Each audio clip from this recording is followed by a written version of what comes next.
like to begin today's session by acknowledging the land where we live and work and recognizing our responsibilities and relationships where we are.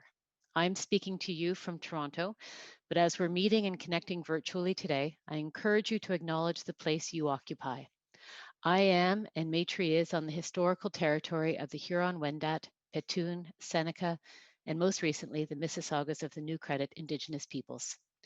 This territory is covered by the Dish with One Spoon Wampum Belt, an agreement between the Haudenosaunee and the Ojibwe and allied nations to peaceably share and care for the lands and resources around the Great Lakes.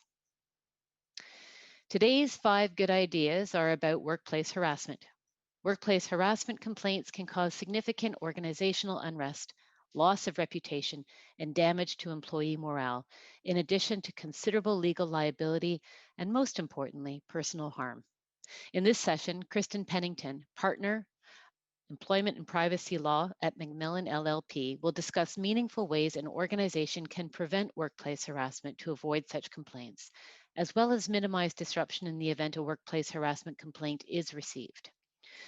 Experienced in all areas of employment law, Kristen advises employers on hiring and dismissals, employment contracts, performance management and discipline, employment policies, and human rights laws. An area of particular expertise for Kristen is assisting employers in developing and implementing effective workplace discrimination, violence, and harassment policies and programs, and managing workplace complaints. She also provides training on workplace investigations, employee accommodation, management of conflict in the workplace, and the handling of employees' personal information. For Kristen's full bio and details about today's session, please download the handout. We put the link to it in the chat box. On the handout, you will also find today's 5 good ideas and resources. Please note that today's webinar is provided for general information purposes only. It is neither intended as nor should be considered legal advice. Viewers are cautioned against making any decisions based on the material alone. Rather, a qualified lawyer should be consulted. And with all of that said, let's get to the meat of the matter, and please welcome Kristen. Good afternoon, everyone. I'd like to thank you for joining me on this very snowy afternoon here in Toronto for this installment of Maytree's 5 Good Ideas program. I'm so appreciative of all of the hard work that the Maytree team has put into making today's session possible. This organization has really shown a truly commendable effort to continued education even during these strange times. And I'm really grateful for the opportunity to be with you, at least virtually today, to discuss a topic I'm particularly passionate about, and that's preventing workplace harassment and making harassment complaints easier to manage for your organization. Now, I'm generally going to be gearing my comments today towards non-unionized employers in Ontario who are provincially regulated, which is the majority of employers in Ontario. However, if one or more of those qualifiers doesn't apply to you or to your organization, I think you'll still benefit, hopefully, from some of my ideas about how to prevent workplace harassment in your own organization and how to make dealing with a harassment complaint easier to manage if one arises. Now, as Elizabeth mentioned in her opening remarks, to the extent you have any developing or ongoing workplace situation that could involve potential harassment, I always recommend that you seek legal advice that is tailored to your specific circumstances. So when we talk about workplace harassment, I think it's helpful to first briefly chat about first what workplace harassment is and where our obligations as employers come from in relation to workplace harassment. So the first place we look to in Ontario is the Occupational Health and Safety Act, or the OHSA, and that generally prohibits workplace harassment and places certain positive obligations on employers to both prevent and investigate instances of workplace harassment. Most other provinces have similar workplace health and safety legislation that also prohibits harassment and imposes a corresponding duty on employers to investigate incidents of potential harassment. Now, the OHSA defines workplace harassment as engaging in a course of vexatious comment or conduct against a worker in a workplace that is known or ought reasonably to be known to be unwelcome. And this definition specifically includes sexual harassment in the workplace. So harassment can involve a course of conduct over a period of time, but it can also result from a single incident in some cases. So when we think about workplace harassment, it can include a number of different behaviors. For example, unwelcome words or actions that are known or should be known to be offensive, embarrassing, humiliating, or demeaning to a worker or a particular group of workers in the workplace. And it can also include behavior that intimidates, isolates, or even discriminates against a worker or a group of workers. And that ties into the second source of obligations for employers regarding workplace harassment, which is human rights legislation. So in Ontario, that would be the Human Rights Code, although other provinces generally have equivalent legislation with very similar concepts. And under the Human Rights Code, members of certain protected groups have a right to be free from harassment in employment. Protected grounds under human rights legislation vary a bit from province to province, but they generally include characteristics like an employee's disability or perceived disability, race, gender, sex, and sexual orientation, among others. And I know these concepts will be very familiar to many of you in the course of the important work that you provide to our communities. And the right to be free from harassment in the workplace has generally been interpreted as placing both a positive onus on the employer to prevent that harassment, but also to investigate and remediate any harassment that's based on protected grounds. So, with that bit of background in mind, let's jump into my first idea about preventing and addressing workplace harassment, and that's making your workplace harassment policy a living document. Now, the OHSA requires an employer in Ontario to develop a workplace harassment policy and a program to implement that policy. And where your workplace has six or more workers, generally, the policy and program need to be in writing and they need to be posted in the workplace where workers are likely to see them. Now, the contents of the policy and the program are generally prescribed by legislation, and I don't intend to cover that exhaustively today. But what I do want to talk about is that too often I see employers have a set it and forget it attitude towards these policies and programs. So they put in place a workplace harassment policy and program, they meet the posting requirement under the legislation, and then they promptly forget to look at those documents ever again. And that's problematic for a number of reasons. So, first, regular updates to the harassment policy and program are usually mandated by law. So in Ontario, for example, the program needs to be reviewed as often as necessary, but at least annually to ensure that it adequately implements your workplace harassment policy. What also inevitably happens is over time, your organization changes. People come and go, and the contact people that you may have listed in your policies may no longer be with the organization. And that can leave an individual who's experiencing workplace harassment wondering who they should be contacting. Reorganizations also inevitably happen, and duties and responsibilities can change. So, where one person or group may have previously been responsible for investigating complaints at your organization, this could now be handled by a different person or a different group entirely.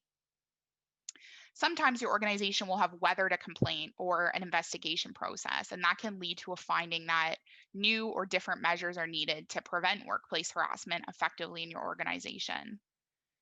And finally, you may also have been through an investigation and realize that there are parts of your investigation process that don't really work, that are impractical, or that haven't evolved with your organization over time. So, a common example that I see there are certain timelines set out in workplace harassment policies or programs that aren't prescribed by law, but that really tie an employer's hands to complete certain stages of the investigation within, for example, a 24-hour or 48-hour period. You're really limiting yourself and may find after an investigation that that's not actually practical for your organization to meet. So, having come out of the other end of an investigation, you may realize that your commitments to employees and your policy really need to be adjusted. So, for these reasons, I say it's important to reject the set it and forget it attitude about your workplace harassment policy and program and really treat them as living documents that are in constant need of review, revision, and improvement as your organization and the law evolve. So, a good starting point there is to set a date to review and update these documents at least annually. And I recommend that you sync this review up to another annual date that you're sure not to miss, like issuing T4s to your employees, for example. And assign this task to a member of your team now to spearhead and take ownership of, and have them diarize this annual date in their calendar. Also, remember to review your policy and program anytime there's a material change to your workforce, restructuring within your organization, or any changes to applicable laws. I also recommend, like I said, reviewing and considering the workplace harassment policy and program at the conclusion of every harassment investigation to consider what worked within your investigation process, what didn't, and what additional steps your organization may need to take to prevent similar incidents of workplace harassment down the road. That brings me to my second idea about preventing and addressing workplace harassment, which is implementing ongoing and dynamic training. And again, this idea comes from employers' legal obligations. In Ontario, for example, an employer has to provide appropriate information and instruction to workers on the contents of its workplace harassment policy and program. But many employers I've seen purport to satisfy this obligation by placing a copy of the workplace policy and program in front of a new employee, making them read it, requiring them to sign an acknowledgement that they've read it, and maybe watch one or two short videos or attend sort of a boilerplate training session about workplace harassment and then calling it a day on the training front. Now, don't get me wrong, you should absolutely take all of those steps. You should have your employees, particularly new employees, review and sign an acknowledgement that they've read your policy and program, and you should complete that step every time it's updated. This can be really important if you later need to rely on your policy or program to discipline an employee or to otherwise address a complaint of workplace harassment in your organization. But I say treat training as an opportunity for your organization to reflect the importance of the issue of workplace harassment to your organization. Employees will watch how you handle workplace harassment and how you talk about it, and it tells them how committed the organization is to actually preventing and addressing workplace harassment. So if employees have a sense that you're just plopping a policy down in front of them or making them watch an old movie to sort of tick a box and move on, they're less likely to take the consequences of workplace harassment seriously. And they're also, unfortunately, less likely to feel comfortable bringing forward a claim or complaint of workplace harassment if they're being mistreated in your workplace. So I say make your workplace harassment training an ongoing and an interactive process. Schedule lunch and learns to talk about workplace harassment and to solicit your employees' feedback, questions, or concerns about your policies and procedures in this respect. You can also consider inviting qualified guest speakers to come in and talk about workplace harassment or discrimination issues. And you all benefit from being part of a network of organizations that do this work and do this work really well. So draw on resources within that community to bring in different speakers and people who have this expertise to keep it fresh for employees. Also, focus on discussing realistic examples of workplace harassment and discrimination, like microaggressions, and move away from training that really just prohibits employees from engaging in workplace harassment without actually educating them on the roots of workplace harassment and the different ways that they may be contributing to a workplace culture that's fostering workplace harassment, even without even realizing it. So the idea is to really make workplace harassment part of an ongoing conversation. What this does is it removes the taboo around the topic and it begins to make anti harassment work part of your workplace culture. That in turn makes employees more self aware of their own behavior and it also empowers them to bring forward any questions or complaints that they may have. Lastly, if your training isn't specific to your workplace and to employees' roles, it's also not particularly impactful. So, schedule special training for managers, supervisors, people that are on the ground supervising your employees with a particular focus on how to escalate a harassment complaint or an incident if they become aware of one. And you also, of course, want your training to be inclusive. So, make sure it's taking place at a time when your part time workers and your volunteers are also present and depending on the makeup of your workplace, consider providing that training in a different language other than English or in a format that's accessible to any of your employees who are living with disabilities. And finally, always remember to maintain records of the training employees complete, like sign in sheets, as this can be important documentation in the event of a harassment related claim or complaint down the road. My next piece of advice is to make a genuine effort to remove barriers that may prevent your employees from bringing forward workplace harassment complaints. So, part of that is making sure that you've satisfied the posting requirements and that your harassment policy and program are easily accessible to your entire workforce. During COVID times, when your employees may be working from home or not in the office regularly, that should include making the policy and the program available electronically, like on a shared drive or on an intranet system. Another common barrier to bringing forward complaints, particularly within small organizations, is the fear of bringing forward a complaint that involves either someone in human resources or in a senior position within the organization. And employees don't really know usually where to turn when the person who should be handling their harassment complaints is the person who they think is mistreating them. So, my other tip is that your harassment policy and program should clearly set out the person to whom complaints should primarily be brought forward. But your policy should also have a second contact there in the event that the employee does not feel comfortable bringing forward their complaint to the primary contact. That secondary person could be, for example, another member of senior management, of human resources, or even somebody on your board, depending on the makeup of your organization. And finally, another barrier to receiving complaints is if employees catch wind of other complaints being mishandled or not being taken particularly seriously, or if employees are unclear on what will happen next after they bring a complaint. So it's really important that both the primary and the secondary contact that are listed in your policy as receiving complaints be specifically trained on how to appropriately escalate those complaints and initiate the investigation process. That way, your organization complies with its own investigation policies and its own harassment policies and programs.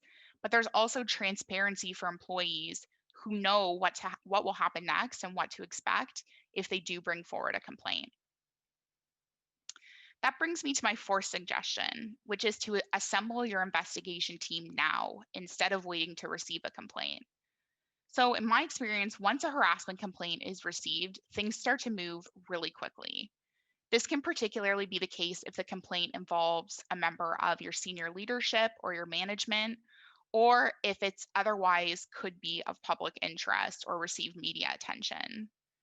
Inevitably, you are going to need a team of people to handle a workplace harassment complaint. First, you'll need an internal team who is going to reach those initial critical decisions about opening an investigation, who's going to conduct the investigation, and who will determine what other supports will be needed to see the organization through the complaint, the investigation process, and the aftermath of the complaint. So, my suggestion here is to keep that net small.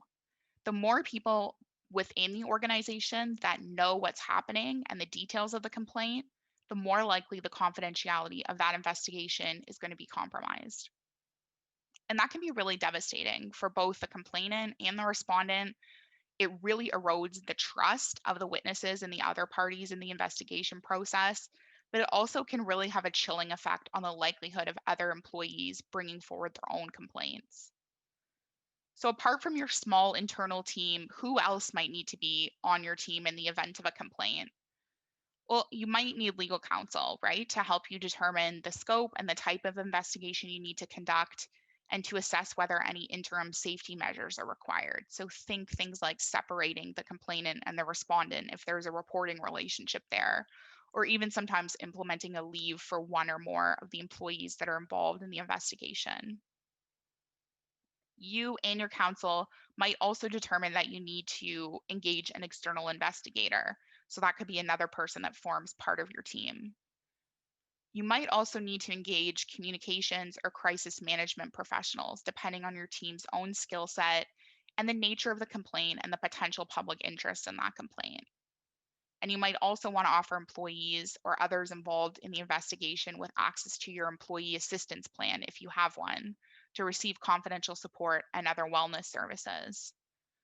So, having guided organizations through a number of these investigations, I can tell you that the time to sort of be asking around for these referrals, reviewing rates and retainer agreements, trying to coordinate all of these different members of your team is not when you're faced with a really complicated or time sensitive harassment complaint.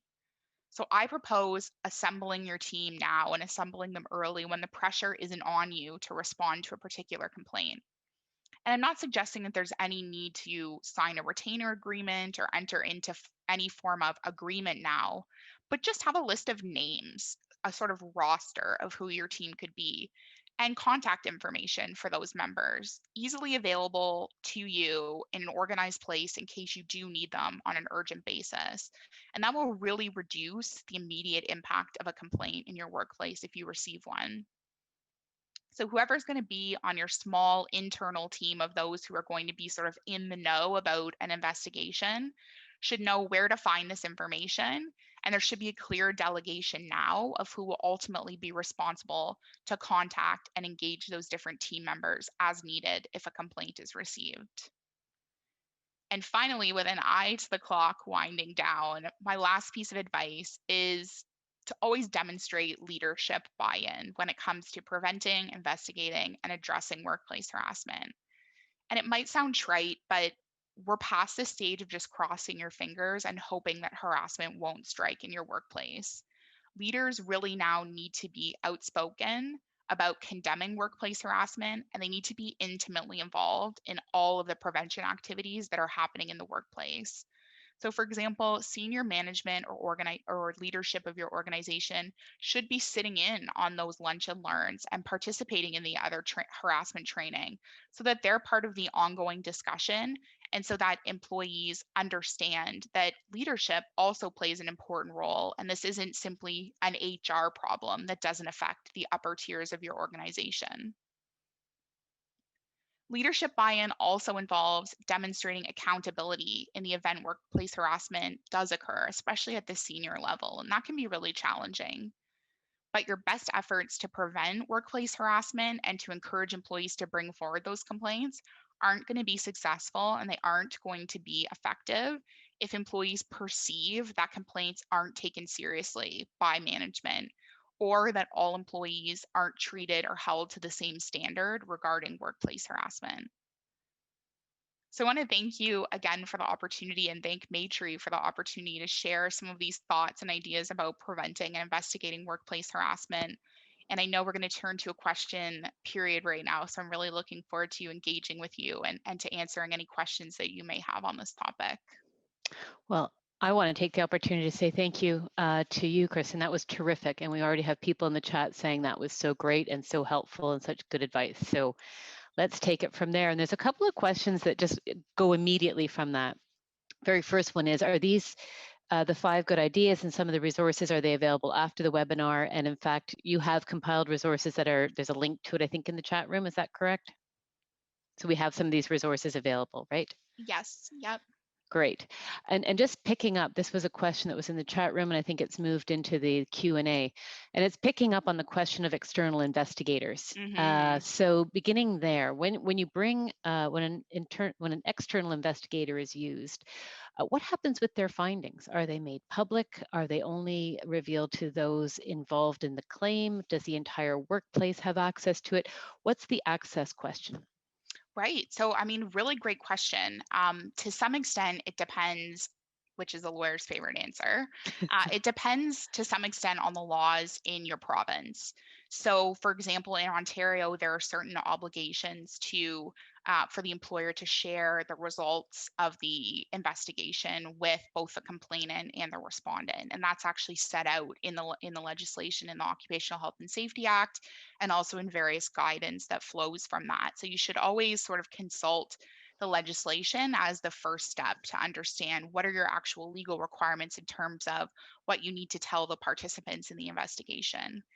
It also depends on your own policies and procedures around investigation. So if you've committed to providing certain results or outcomes to a complainant or a respondent, generally you need to comply with your own policy or program. So that's another reason why you should constantly be evaluating your program to see if it's workable and to see if you've run into issues in an actual investigation with, having to over disclose maybe more information than you otherwise would have preferred to share with participants.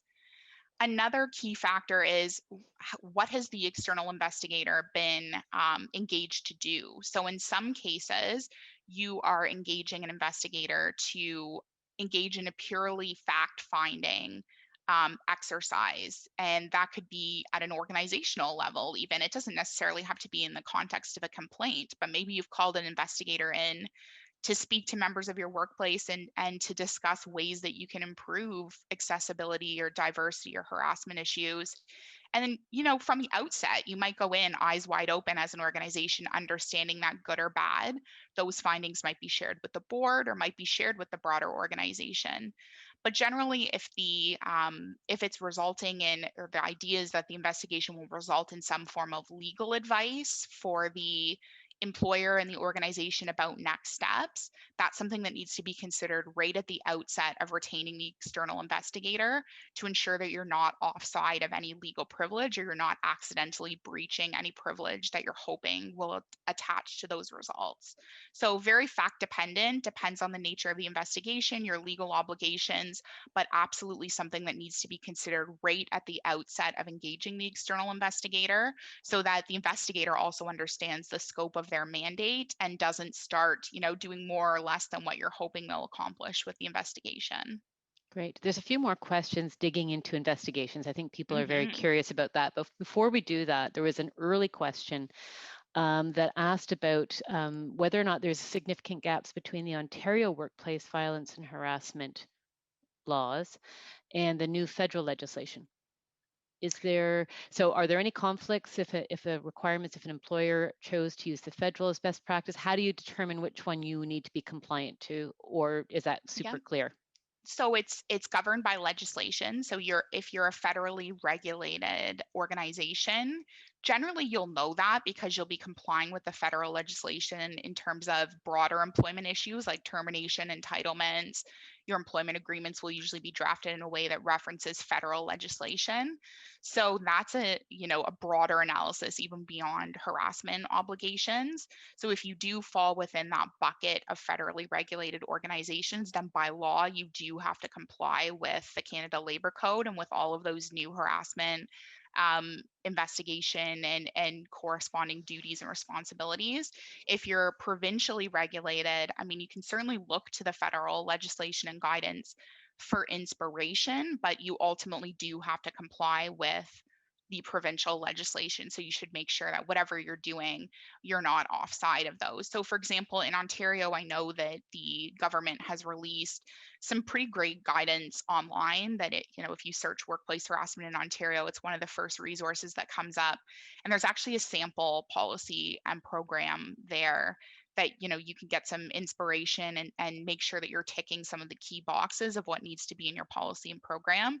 Again, I always counsel against a sort of one size fits all. Don't just take the template, plug in your organization name and move on, but you could definitely start with those as templates, tailor them to your organization, and then if you want to look to the federal legislation and you like some of the ideas that come out of that investigation process, as long as you're complying with the mandatory minimums in Ontario, I don't see why not if it's workable for your organization. So there's a couple questions I'm going to bundle together, and I think you've touched on some of it, but it never hurts to sort of get a super clear answer. Hmm. Are investigations mandatory in every case of harassment being reported? And what constitutes an investigation? When do you go external, or when do you just do it yourself? And I know all of this is going to be depends, but Yeah. are there good thresholds or best practice around that? And are there timelines for that? Yeah, so I wouldn't say that you have there's a clear bright line test for when you need to investigate. In fact, the legislation casts a pretty broad net and says it's not only when a complaint is received, but when the employer actually becomes aware or has reason to believe that there has been an incident of harassment that's occurred. So that prevents you from sort of turning a blind eye and saying, well, nobody has actually brought forward a complaint, but we can tell that there's, a relationship that's eroding. As long as the complaint is brought forward in good faith, then there's no, punitive measures generally for an employee who brings forward a complaint, but it's found to ultimately not be founded. So I would caution against, outright refusing to investigate or determining that no investigation is required. But certainly there's a spectrum of the type of investigation that may occur. So, for example, one tense conversation between two employees that results in a complaint, That might be something that can be resolved with sort of a lower level internal investigation, mediation if appropriate, and if everybody feels safe and comfortable engaging in that. It doesn't have to be, a protracted 6-month long investigation.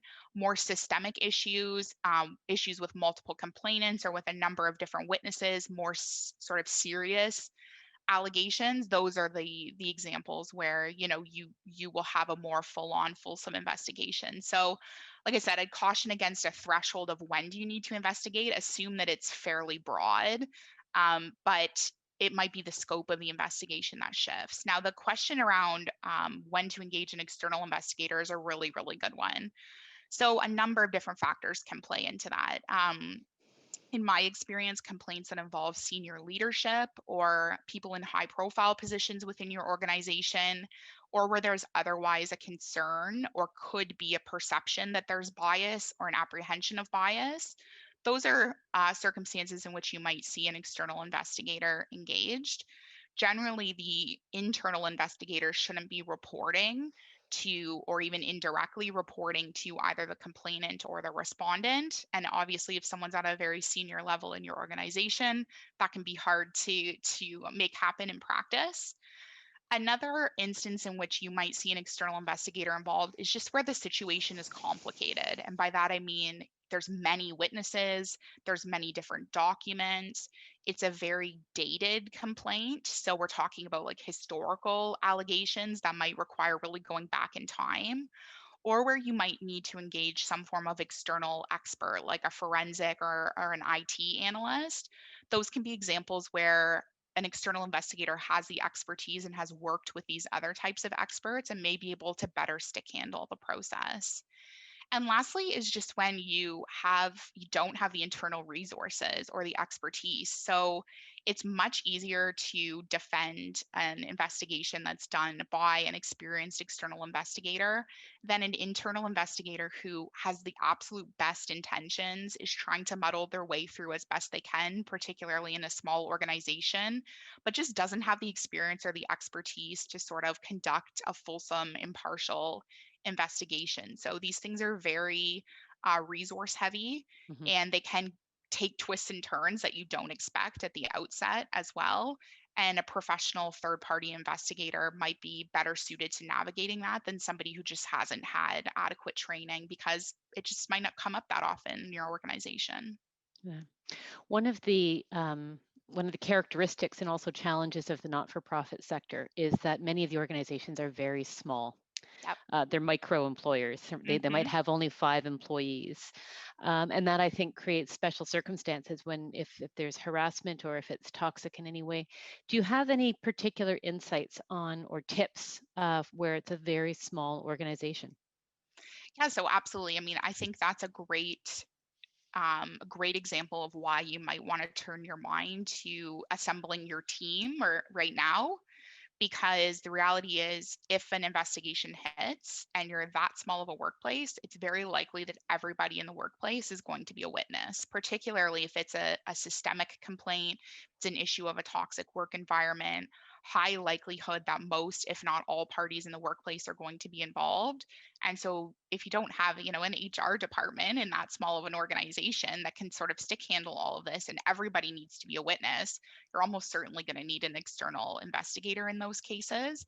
And it can just be a really overwhelming experience to get all those names together. So I think, being organized and having at least, like I said, a list of those names that you can rely on, um, is really helpful and can really sort of mitigate the damage. The other thing is I see a lot of opportunities in small organizations, because a lot of harassment complaints or workplace conflict complaints arise from sort of small issues that snowball and snowball. And particularly right now during COVID, people have a lot of demands on their time. They're facing unprecedented levels of anxiety, mental health issues, concerns about their family, about their economic security. People have a lot going on.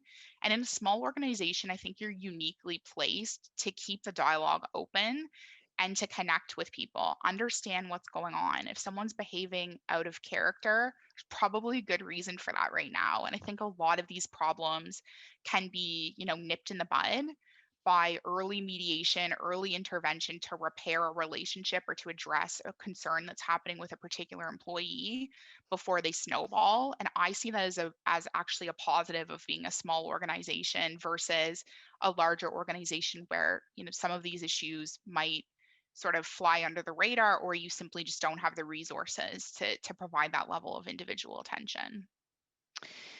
There's a few questions, and it's a little bit related to this, but then also there's a few questions along the same theme of, well, one you just, I think, talked about how do you avoid an adversarial posture from the employer team when a complaint is brought forward. And I think that's a little bit what you're saying about good management, right? Sort of Yeah. de-escalate as soon as possible and keep the channels of communication open and productive and constructive as much as possible. Yeah, absolutely, absolutely. And sort of an external investigator can often help you position that too, because the outside of an investigation, there are certain things that have to be said. For example, you have to address the issue of confidentiality. And experienced investigators are really good at saying that in a way that empowers everybody, or at least is intended to empower everybody in the involved in the investigation versus someone who might not have the same training. It can come across really harsh and sort of shut down the lines of communication if you say can't talk about this to anybody, this is secret. If you talk about it with somebody, there's going to be really serious repercussions. So that's an example, I think, where an investigator who's experienced can really help you keep that investigation process less adversarial. There's a certain amount of rebuild that has to happen, particularly in a small organization after any investigation.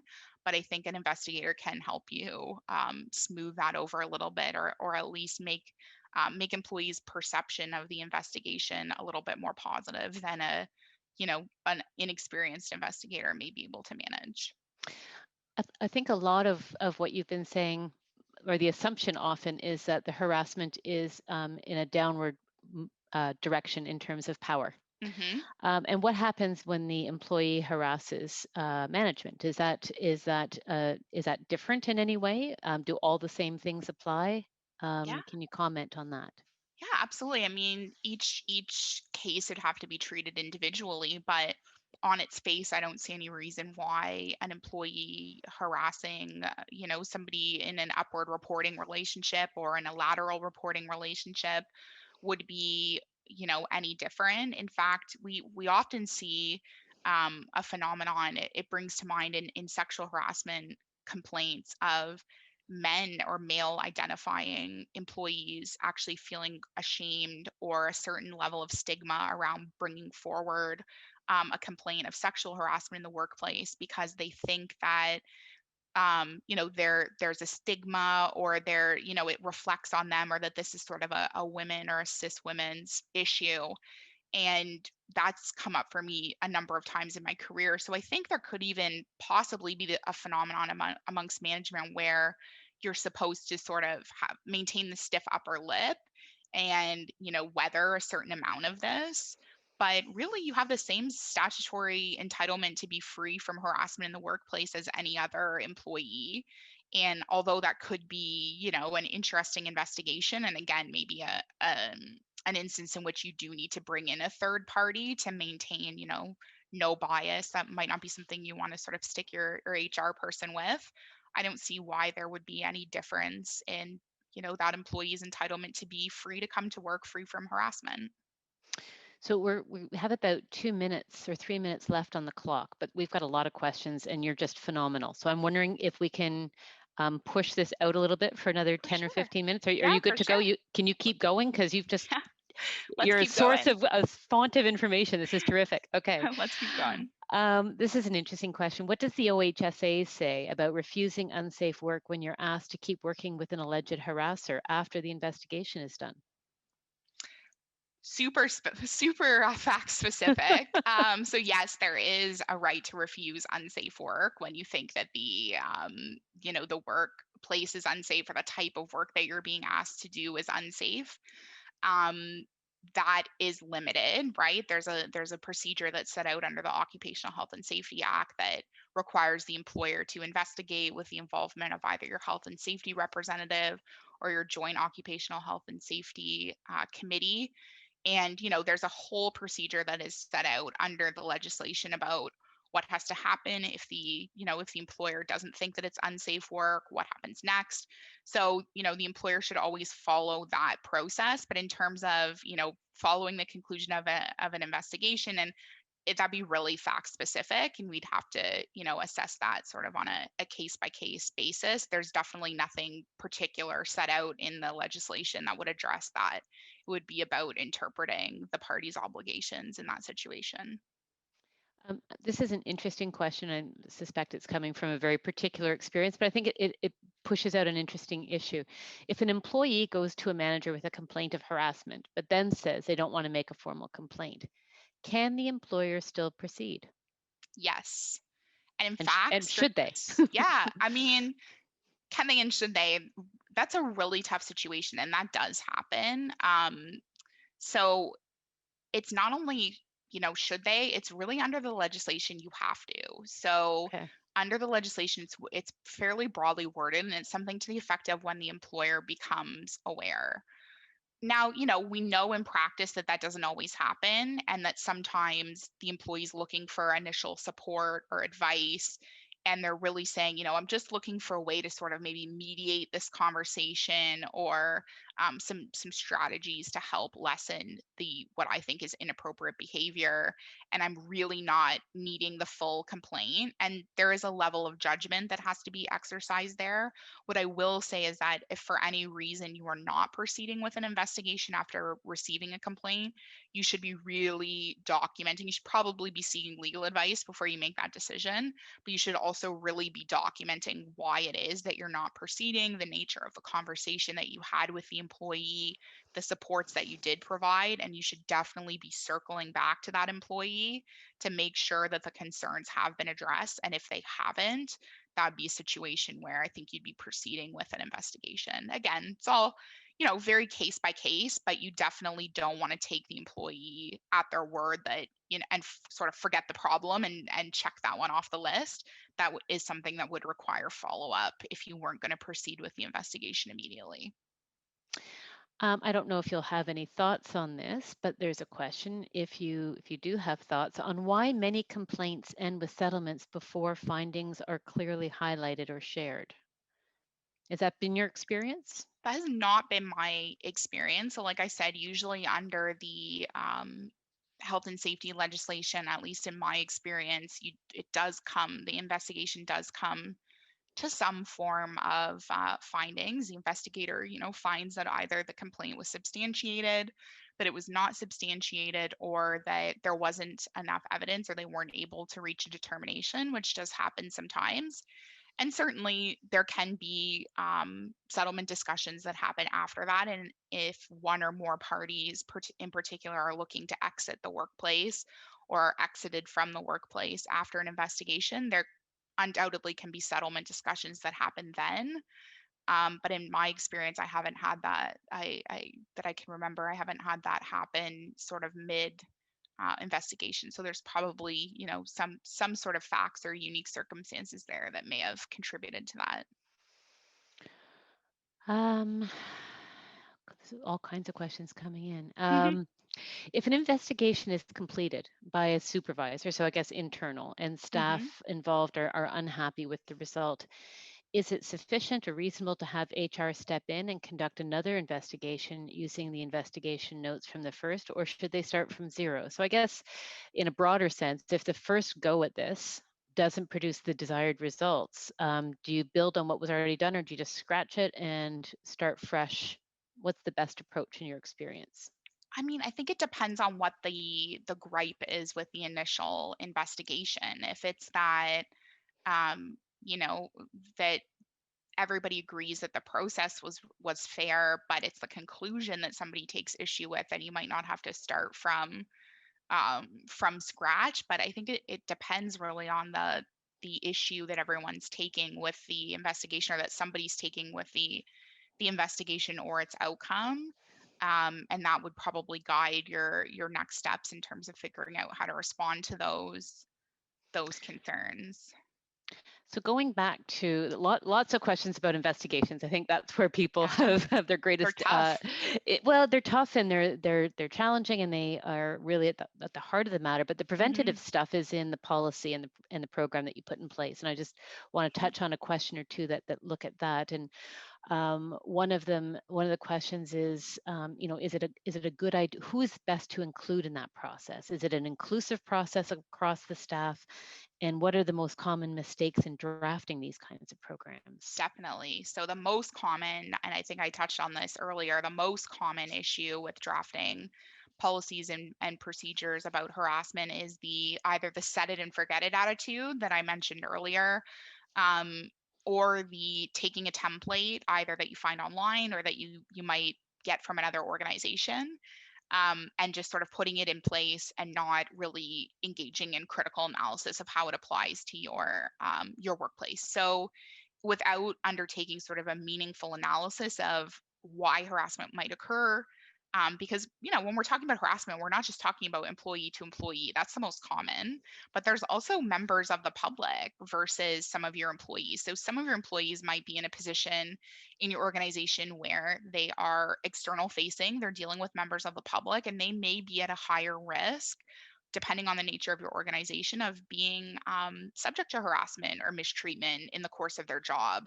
So, for example, a harassment policy that applies to people who work in an office and don't interact with the public at all, and really only addresses employee to employee harassment, isn't going to cut it for an employer where your employees are public facing and have a whole host of other risks. So, the template policy as and program, as tempting as it may be, and I know I referred to earlier that they're available at least in Ontario online, you do have to engage in that critical analysis and make sure that it's tailored to your organization.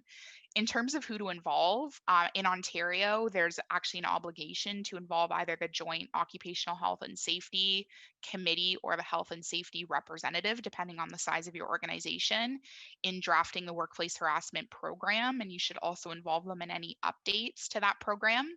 If you are unionized, you may also have an obligation under the collective agreement to involve your union in those types of discussions and any updates to those policies.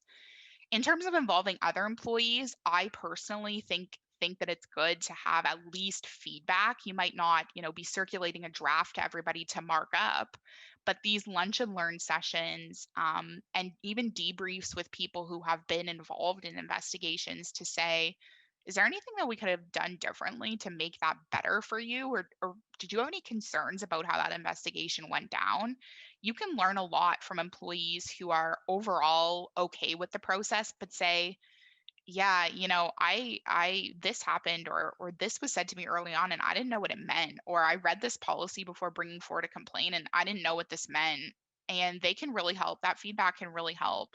So I say, involve definitely the workforce, at least in the updates and at least in soliciting some feedback about your process, because you can learn a lot from employees that way, and you can really make sure that you have a policy and program that are tailored to your workplace.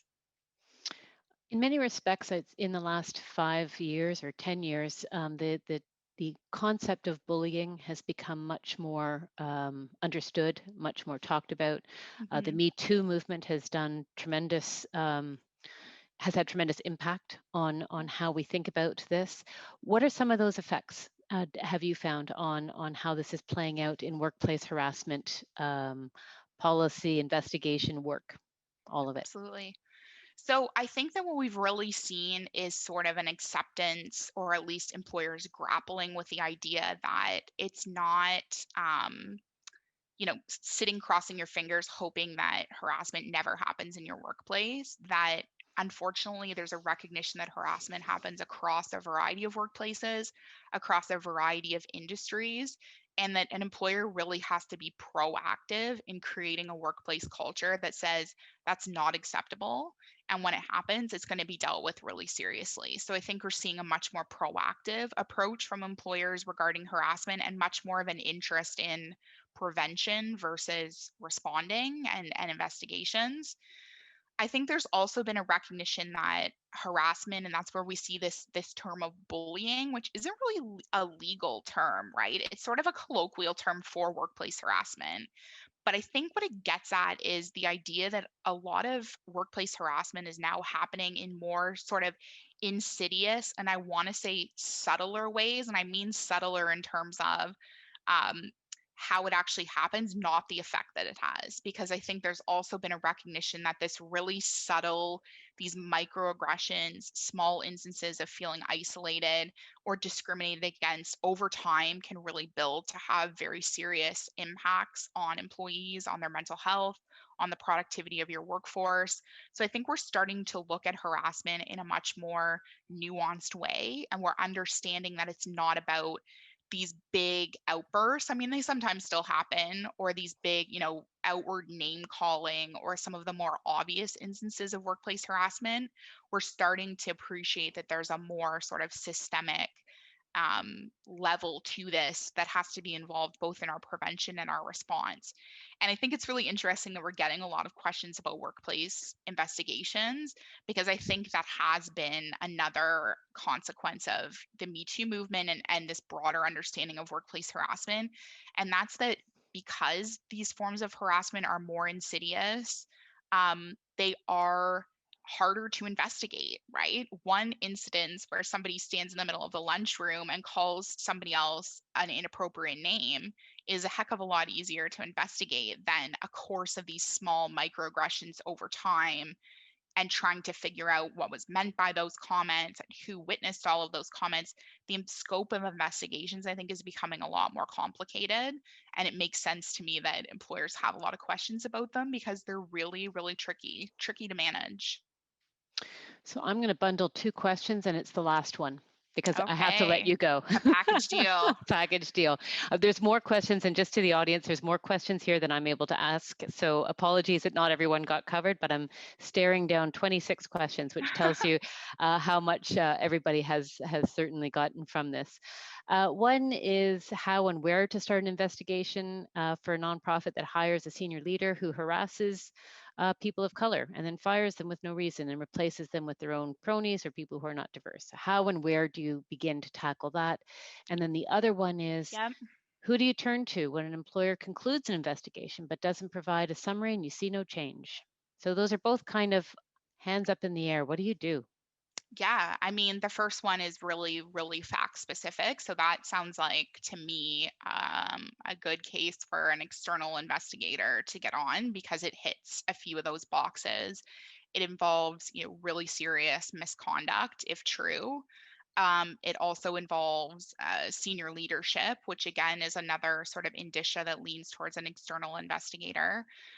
But I think the spirit of what the questions are getting at is, well, what if you don't, what if an employee doesn't see any change? And employees have different recourse. So there's the ability to refuse unsafe work, which we discussed earlier, that's available to employees in some circumstances. There's approaching the Joint Occupational Health and Safety Committee or Health and Safety Representative. There's approaching your union if you do have a union. Um, and then there's external supports, right? There's the ability to bring a claim or complaint either through the Human Rights Tribunal, and they actually have, at least in Ontario, they have the name escapes me right now, but a really wonderful organization that will sort of give assistance and information to individuals who are experiencing discrimination in the workplace or other human rights concerns, and they'll sort of provide you with information and get an employee set on the right path. And then, there are other legal options from there. And then, of course, sometimes what happens is employees escalate these things internally. So I've seen cases where employees have approached, a board of directors with concerns that they feel haven't been addressed, and that's another option that some employees will avail themselves. So it depends again on the nature of the concerns and what outcome the employee is looking for. But I think all of those speak to the idea that the earlier you can catch and resolve and remediate these concerns, Mhm. the less likely you are to have this sort of general escalation. And employees generally, they generally just want the behavior to stop. And we lose sight that that's often just all that the employee wants is to come to work and not have this behavior continue. And sometimes we overcomplicate it when really we could catch these things early on and not end up in these really complicated, contentious investigations. So I think all the more it speaks all the more to the importance of prevention and knowing and having an eye on your workforce and trying to catch these issues early before they escalate. Terrific. Kristen, thank you. This has been Yeah, absolutely. unbelievably informative. There's kudos coming up from the audience. So Oh, that's so great. I think Thank it's just you. been really helpful. Thank you to our online audience for attending and for participating so actively. As I said, there were more questions than we were able to get out. So thank you.